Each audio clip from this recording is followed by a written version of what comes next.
All right, good evening, board members, Ms. Morales, Ms. Benavides, Mr. Garza, district staff. The time is 6:02. This is the 12th day of September 2023. And I call this board workshop of the United Independent School District Board of Trustees to order. The following board members are present. If you could please state your name. Michelle Molina, present. Frank Castillo, present. I am Javier Montemayor. We do not have a quorum, so let the record show that this workshop has been duly called and that notice of this workshop has been posted in accordance with the Texas Open Meetings Act. Agenda item number 2, Pledge of Allegiance. Will everyone please rise for the Pledge of Allegiance and the Texas Pledge?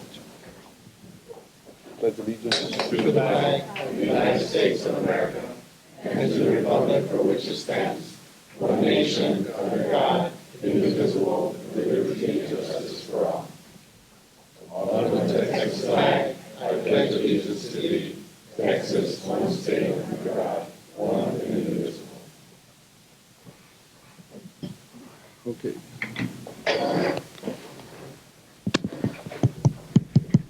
Agenda item number 3, public comments. No public comments. Thank you. Agenda item number 4, informational items. A, Spring 2023 preliminary campus and district results. Good evening, Ms. Molina, Mr. Montemayor, Mr. Castillo, the administrators in charge, and members of the audience. Oh, I can use the clicker. Okay. My name is Cristina Cabello. For the record, I'm the Executive Director for Instructional Accountability. And what you see before you are our preliminary campus and district results. Well, we just heard news today at about 1 o'clock. The accountability manual has not been finalized. However, it's now been pushed back. I know that within your presentation, we do have, or we were expecting, final results in September, late September. The commissioner just issued out a notice that they're pushing it back to October, possibly early November. So what you see, our scores kind of are not going to change. What they are expecting to change are cut points for growth. And what does that mean? It's going to affect our campuses in Domain 2 and Domain 3. So we're kind of excited about that. I think it's just going to help United ISD in our scores. Looking at the cut points, I think they were looking at districts and kind of saying, you know what, I think we were a little too harsh at the beginning. So they're going to reevaluate another month. And so we won't know what United ISD is going to end up with. So looking at our demographic data, from comparing it from 2022 to 2023, our economically disadvantaged status increased by about 1%. Our emergent bilingual students increased about 3%. Our special ed increased 1%. Our at-risk is about the same. Our 504 population, 9.6, about the same. And our Hispanic, of course, about the same. I know right now, talking with our execs from special ed, our special ed numbers for this year, it looks like they are increasing. We've seen a big influx of initial referrals. So I know our special ed staff is working diligently, looking at our numbers, seeing who is going to qualify and who is going to be a D&Q. So looking at our elementary campuses, comparing it from the region and to the state, in third grade reading and math, United ISD, in our scale scores, outscored the state and the region. In fourth grade reading and math, outscored state and region. Fifth grade reading, math, and science, outscored the state and the region. These are scale scores. These are not percentages. So this I really want you to look at and notice this is directly from our scope and sequence. Our instruction is solid. Our instructional coord's doing a great job with our scope and sequence. It's working, and it shows here in our scale scores. In middle school, 6th, 7th, and 8th, you can see with the blue circles outscoring the state and the region with our scale score comparison. So we're doing extremely well. Here, for our end of course, this is only spring. And as you know, with end of course, there are 3 administrations that they take into consideration for the final score. They start in June end of course, December, and then May.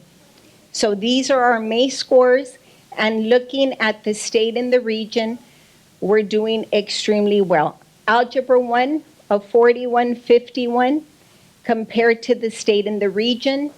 In biology, we did go down in our scale score. That doesn't mean in our approaches, meets, and masters. It's just our scale score. English 1 outscored. English 2, we're right there. And U.S. history, maybe by 1 question. So we're doing, our scope and sequence for it is very solid. Looking at our approaches, meets, and masters, this is kind of our student achievement. Our goal is 90, 60, 30. 90% in approaches, 60% in meets, and 30% masters.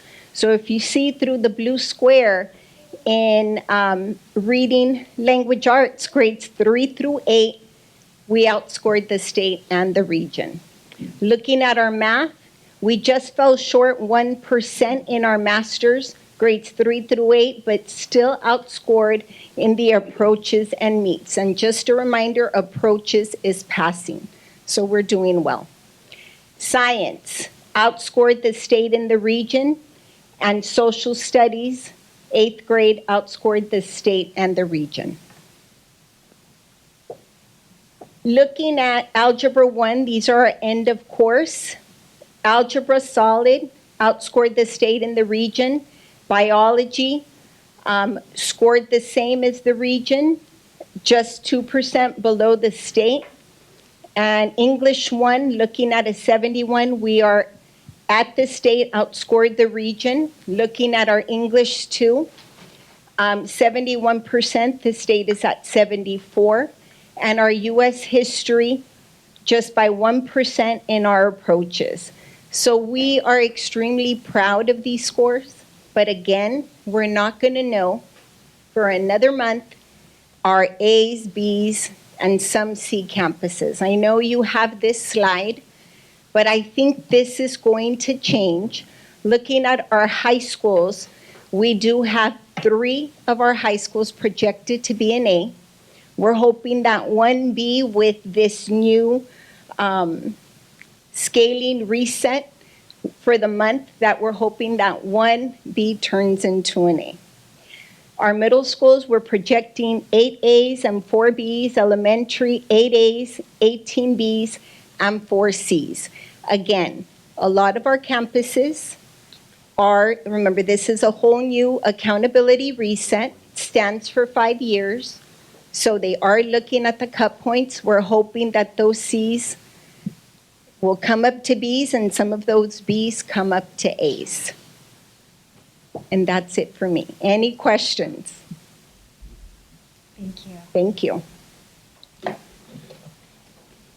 Thank you. Agenda item 4B, Laredo College Summer Academy Overview.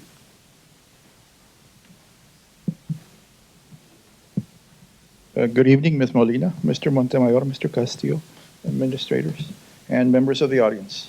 I'd like to share with you the College Summer Academy, which is currently in its 6th year, and it's a program brought to United ISD students, Early Start Pathway students, through a collaboration with Laredo College, who are present here today, to give us more insight on what is to come.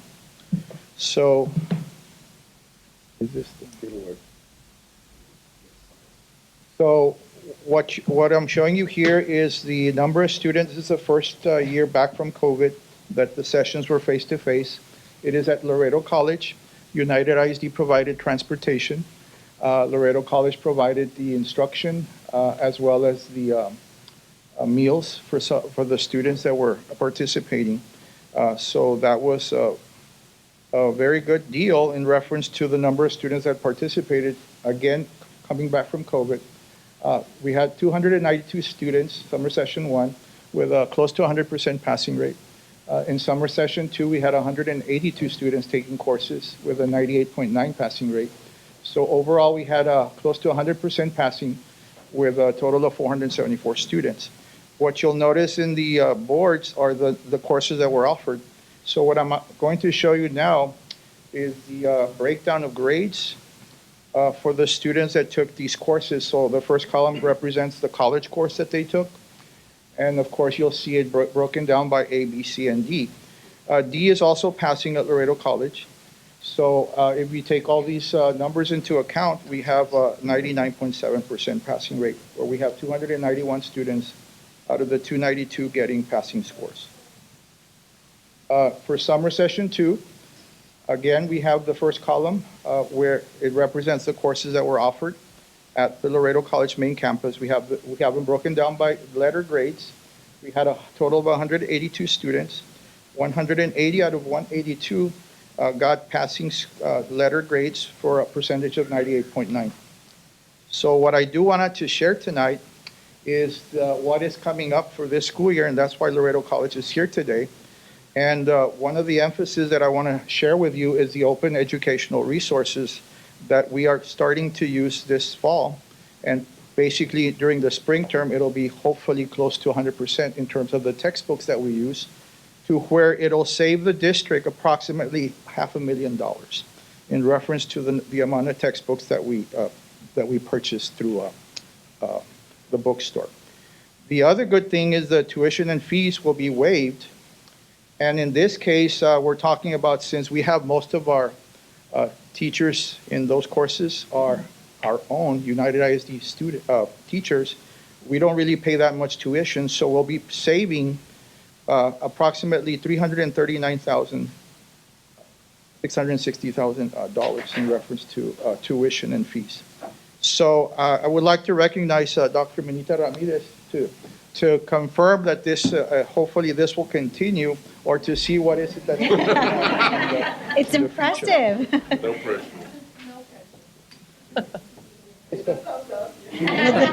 She got 2 thumbs up. Good.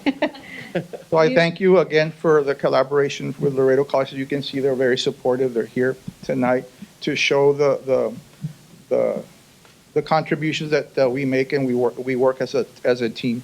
So we thank them, and we thank you all for the support as well, especially the students and the transportation and all the components that come into play. Thank you. We do want to thank Dr. Ramirez for supporting our efforts and having this collaboration agreement. We do probably want to have a little press conference letting the public know about the monies that we're going to be saving, and hopefully it'll continue on to the future as well. So, Thank you so much Thank for you, your Doc. support for our children. Thanks. Thank you. Very good. Dr. Ramirez, Dr. Tijerina, and all the Laredo College staff that's here. Congratulations on your new administration. Doing a wonderful job, and thank you for helping our students here at United. So we look forward to continued partnership. I'm not going to go out of town anywhere. We're going to stay right here. Thank you. All right. I'd like to say the same thing. Thank you so much for everything you're doing for our students, and we look forward to continued collaboration. Yes, please.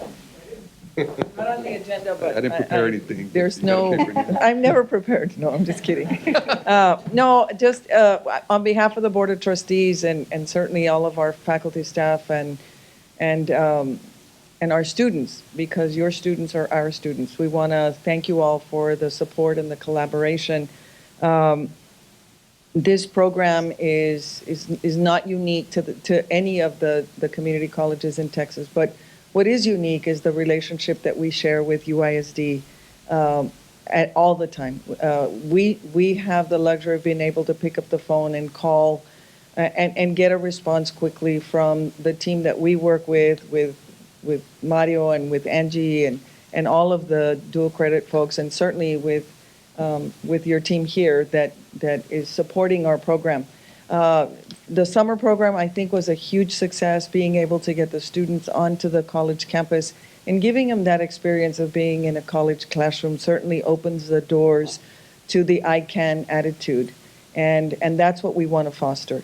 It's very different when you're taking a college class in a high school setting and where you're taking a college class in a college setting. And we want to give that opportunity to as many students as we possibly can, and hopefully next summer we can continue that program.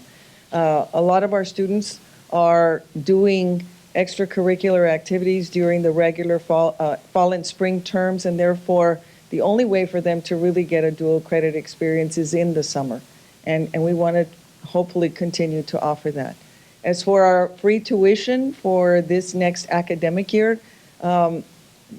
immediately Mr. Benavides asked, is that going to continue next year? So I hope so.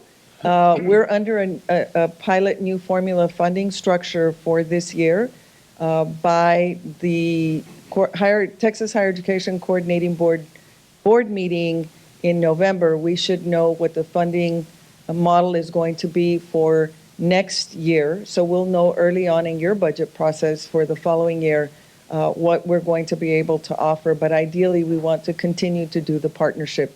If you add the OERs with the tuition and fee waiver, it adds up to almost $900,000 that your budget will be able to, have a breath of fresh air, at least from our end, to try to support all the things that you're trying to do in helping our taxpayers with their taxes as well. And so thank you all very much. We're diligently trying to make the accessibility of our books through the OER program online and where students can access it all the time as well. And so we are definitely very proud of this partnership. We're definitely very proud of our outcomes and certainly hope to continue to collaborate and work together. Thank you all very much for your leadership. Thank you.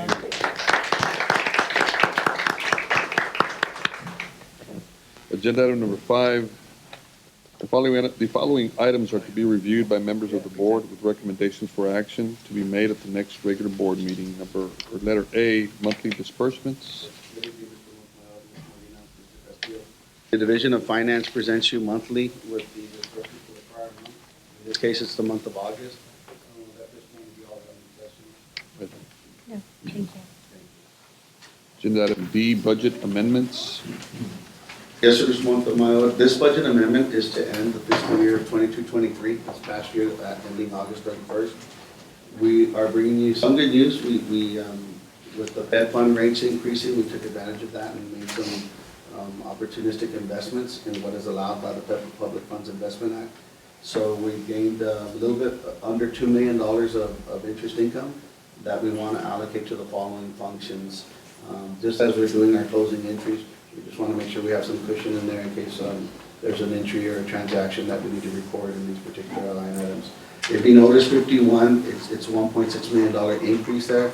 As you are aware of the shortage of custodians, there's been a heavy hit there with overtime for everybody volunteering, which we appreciate, from the bus drivers and other paraprofessional and auxiliary staff that are taking on those responsibilities. So that's why that number is a little high there than what we anticipated. But we didn't want to keep bringing this every single month as payroll was running. It's just easier to let the year finish. We're allowed to do one last budget amendment at the end of the fiscal year. And so we just let all the payrolls run and all the overtime hit, and we have very clean schools. It was a very opportunistic time for the district to help out our employees and keep the maintenance up on our schools. So it's going from 36,782,633 to 38,757,633. On those particular expenditures, those particular function items. But function 51 is actually going from 21.9 million to 23.5 million, an increase of 1.6. Okay. Questions? No, we're good. No. Thank you. Thank you. C, interlocal agreement between Webb County and United ISD for juvenile JP court coordinators. Yes, good evening, Mr. Montemayor, Mr. Castillo, Ms. Molina, and members of the audience. We're bringing to you for your consideration internal local agreement between Webb County and UISD for juvenile JP court coordinators. We're recommending that the Board of Trustees approve this interlocal agreement for the 23-24 school year. This agreement allows United ISD to designate a school attendance officer to serve as a juvenile court coordinator in the Webb County Justice of the Peace Court Precinct 2, Place 1, and the Webb County Justice of the Peace Court Precinct 4. The officers enforce compulsory attendance laws in order to prevent truancy and may refer truant pupils to the justice of the peace for disposition in an effort to minimize truancy in our school district. Any questions? Thank you. Thank you. Agenda item D, class size waivers for fall 2023 semester. So we are recommending that the Board of Trustees approve the class size waivers that we're listing below for the fall 23 semester. A school district must submit a request for class size exception for any classroom in pre-kindergarten through fourth grade that exceed the 22 student class size limit. But we were able to do this year because I know there was a lot of questions last year. And just to give you an idea, last year we submitted 57 waivers. So we took the time in staffing, looked at our projected enrollments, and we feel like we staffed our elementaries as well as we could when we start the last spring when we were doing our staffing. And here are the results. We were able to really analyze what caused these classes to be over the 22. For instance, there were 12 classes that had to do with balancing, and what we mean by that is at the principal's discretion, and you have to remember this is already 2 to 3 weeks into the session, they may have already put, maybe a little bit more kids in a veteran teacher's classroom versus, let's say a new teacher. So we have about 12 of those waivers that are considering balancing. Most of them are at 23, like not 24, 26. It's just one more than the 22. There were 2 that had to do with a program. In Art Elementary in second grade, it was a GT issue on that one. And the other one is at Colonel Santos in second grade. It was a dual language issue. So that caused that waiver in those grade levels and at those schools. And then really we had 6 that were actual where the grade level itself could not handle more kids, right? In other words, we're at 23, 23, 23 in those cases. But we'll be looking at these more carefully as we're going through the school year. The way we understand it, this waiver is considered once a year. I think our enrollment has stabilized. We'll continue to send you enrollment data every Friday so we can keep an eye on it. But I think working in very close coordination with human resources and elementary ed, we've been able to bring these numbers down. Pre-COVID, the total waivers were probably in the high 20s, but yet last year was an anomaly when 1,600 more students showed up and we ended up submitting 57 waivers. That was the explanation. No questions. Thank you. Thank you. E, property tax refunds for the month of August 2023. Good evening, board members, administration, members of the audience. We bring to you a refund for the month of August for $6,010.73, an overpayment. There's no loss of revenue to the district. This account is paid in full. Thank you, ma'am. Thank you. Property, resolution, letter F, resolution to approve the 2023 appraisal roll as the 2023 United ISD tax roll. The 2023 UAZ tax rule will be presented to the full board at our next board meeting in September 20th. We're currently working with our computer programmers to making all the requirement adjustments for the property tax relief package, which was Senate Bill 2 and Senate Bill 12. So we're working with them very closely to make sure those are taken care of before we, print out statements. That's good. Thank you. Thank you. Agenda item G, internal audit plan for 2023-2024. Ms. Stahl. Good evening, Ms. Molina, Mr. Montemayor, Mr. Castillo, and members of the audience. Martha Stahl, Internal Auditor, and I'm bringing for your approval, as required by the Institute of Internal Auditor Standards and our own charter and board policy, CFC Local, the audit plan for this coming year, 2023-2024, and it does have all the anticipated audits. Of course, it's just anticipated. The plan was prepared based on a risk-based analysis that considers risk, materiality, prior internal audits, changes in service or technology, and of course, the need for an audit presence. As part of the plan, we also request input from administration and the board. The plan is flexible and it is subject to change to allow for any department or campuses or any special requests that may come in throughout the year. Do you all have any questions on that at this time or Not at this point. suggestions? I don't. Ms. Molina? Thank you. I just want to state something else that I do need to state annually for to comply with the standards, that the Internal Audits Department's purpose, authority, and responsibility are found in the Internal Audit Charter, in the Code of Ethics, and in Board Policy CFC Local. These are also available on the website. And in compliance with all these standards, we do report administratively to the superintendent and functionally to the Board of Trustees. Thank you. Thank you, Ms. Johnson. Thank you. Thank you. Agenda item H, awarding bids, proposals, and qualifications. Good evening, Board, Administration, Corey Jackson for the record. We have the following for your consideration. RFP 040-2023, safety equipment and supplies to the vendors listed. RFP 045-2023, psychological services for United ISD employees to Pillar. And RFP 047-2023, multi-sense cameras to Digi Security Systems. Any questions? Not at this time. Thank you. Thank you, Ms. Johnson. Thank you. Agenda item I, first and final reading, revision to GKC Local Community Relations Visitors. Hi, good evening, Mr. Castillo, Mr. Montemayor, Ms. Molina, members of the audience. For the record, Rebecca Morales, Assistant Superintendent for Administration and Policies and one of the administrators in charge.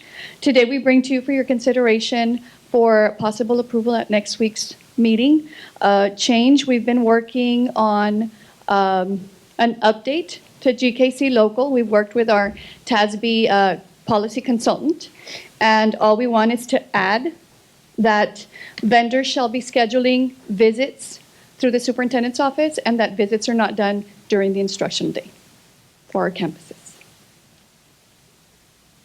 Any questions? Just what's,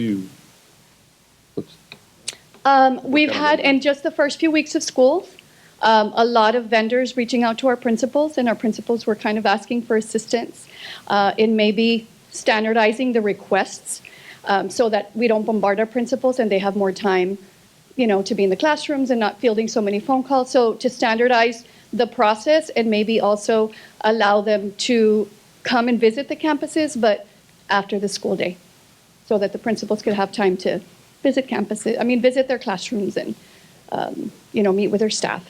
We do have a standing no solicitation policy in all of our campuses. Right. So this just goes above and beyond that particular policy that we have. any questions? Not at this time. I don't know, how often was this happening? Are you able to tell me? How often was it going to the principals? Probably several times a week, we would get emails and calls from These were principals. potential vendors or actual vendors that already had, Actual vendors. some commitment with us? Actual vendors that are approved vendors that want to go onto the campus and talk to the principals and meet with the principals and the employees. So all we're doing is standardizing, instead of them going through our principals to come through the district, so that we can also vet to make sure, it's a security concern as well. So for us to vet them at the district level, make sure that they are approved vendors and that we have a standing relationship with them, and then allow the principals to schedule after hours or before the school day, so that the principals have time, like I said, to focus on their instruction and other operations on their campus. With the principal's approval, we're not Right. going to force anything down. They need to Correct. be okay with Correct. that. So I think like T-shirts, I think like Coke machines, I think like. No. Those aren't. No, those are not, it's more like, to give you an example, Sam's Club that wants to come and meet with the employees, they want to sell their membership and things like that. Yeah. Okay. No, it's a good idea to bring them into the main office. Thank you. Thank you. Okay, item J, additional appraisers for the 2023-2024 school year. Mr. Canales? Good evening, Ms. Molina, Mr. Montemayor, Mr. Castillo, David Canales for the record. We are back again to approve, recommendations to approve these 5 additional appraisers. I don't know if there's a clicker. So there's the 5 additional appraisers that we got from the last time we met to present. So some are promotions, and so we have to get them on the list. Ms. Lissa, made the list. All right. Any questions? Thank you. Thank you, sir. I have the next one as well. Okay, ratification of educational experience affiliation agreement between United ISD and the University of Texas Rio Grande Valley for accessing mental health services. So we currently have an MOU with the UT RVG School Psychology Department. And so we have folks that have come over here. We have currently 2 social workers that are helping us with our mental health needs in our district. As you know, mental health services in Laredo is very slim to none in some instances. So we're looking to get our universities to help us and then hopefully to keep these people down the road if they want to stay with us as an employee. So we're asking you to help us ratify in our next board meeting. L, resolution to approve employee compensation for temporary emergency closure on August 22nd, 2023. Yes, sir. So on August 22nd, that's when we had our bad weather day, when we were alerted that we needed to send our kids home. You know, a lot of us had almost 5 inches of rain that day, and of course, our buses would have a difficult time to get to the Colonia areas. So we did dismiss our employees. We want to make sure that they get paid for those days that it wasn't their fault. And this is both a legal and local requirement. And it's an identical resolution to our other bad weather days that we've had last year and the prior years with COVID and all those situations. Are we doing a waiver for attendance as well? Actually, we're gonna be looking at it carefully. We did have, I think, more than 10% lower day attendance rate for the day after of the threat. So the threat was on a Monday, so we looked at Tuesday's attendance, and it was lower. The thing is that we're so early in the school year, and I think this will be one day that we will submit eventually, but they only allow you so many waivers per campus. So we're studying if there's a difference between a district waiver versus a per campus waiver. And so again, since we're so early on in the year, we'll be looking at that, and probably if it looks like it's probably one of the worst attendance days we've had, that we will submit it in the future. Yeah. Yeah, this day was after the September 28th, August 28th. So just for clarification, the one that's here is the bad weather day. We have another one coming up, which is Yeah, the I'm sorry. threat. Yes, Yeah, and both of those days, both the bad weather day and the threat, we actually were able to take attendance that particular day, so we didn't have an impact. It's the day after the threat that we had the attendance issue. I get it. Which is the next resolution coming. Right. Sorry. So letter M is the resolution I'm ready to go to, to the next item. the resolution to approve employee compensation for temporary emergency closure on August 28th, 2023. As you're aware, we did have a threat day where LISD, UISD, as well as many of the Region 1 school districts were alerted to. And so a decision was made through the city of Laredo and all the other entities that we would dismiss our kids around noonish. And so we did collect attendance, as Mr. Gatsa was saying, but it was the day after that we got the hit. But we need to make sure that we are able to pay our employees that were forced to go home. Thank you. Thank you, Mr. Fernandez. Thank you. Letter N, request from board members in reference to the use of discretionary funds for various projects and campuses. Mr. Montemayor, Ms. Molina, Mr. Castillo, there are no additional requests other than what's in your packet. And any additional requests that we get, we'll have them in the board meeting information. Thank you. Thank you. Item 6, is there a motion to adjourn? So move. Yes, and just, I want to note for the record, I forgot to mention earlier, Ms. Oliveros wasn't able to attend because she's feeling under the weather. She wanted that noted for the record. Thank you. Thank you very much. Second.